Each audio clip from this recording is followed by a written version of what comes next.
two circular iron discs are of same thickness. The diameter of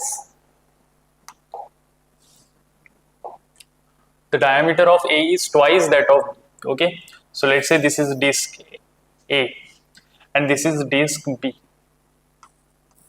This is radius B, this is radius A. Okay, now the diameter of A is twice that of B. That means radius will be twice that of B, right? Okay, correct. Radius is twice. Now both are made up of iron, so density of both of them will be same. But the thickness is also same. Thickness is also same. Let's say T. T is the thickness. Now first thing we will do is compare the density. Density of this one will be Ma, that is mass upon volume. Volume is pi r A square into T.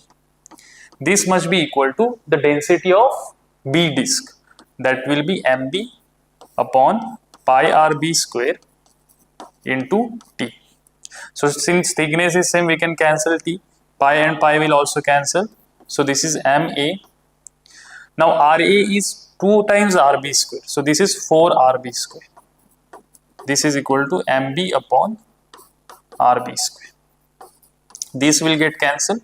So Ma becomes 4 times Mb. Ma becomes 4 times Mb. Okay. Now let's compare the moment of inertia.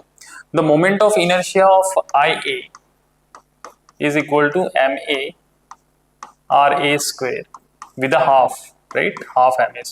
And if I take the ratio, then this will be half Mb Rb square.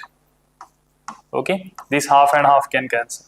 So now look at this. Ma is 4 times Mb, right? So this is 4 times Mb divided by Mb into Ra is 2 times Rb.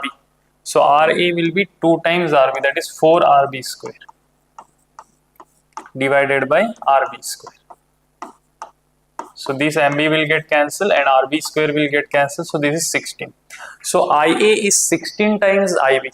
Ia is 16 times Ib. 16 times Ib. So the correct option will be 16 times as large. A is compared to B 16 times larger.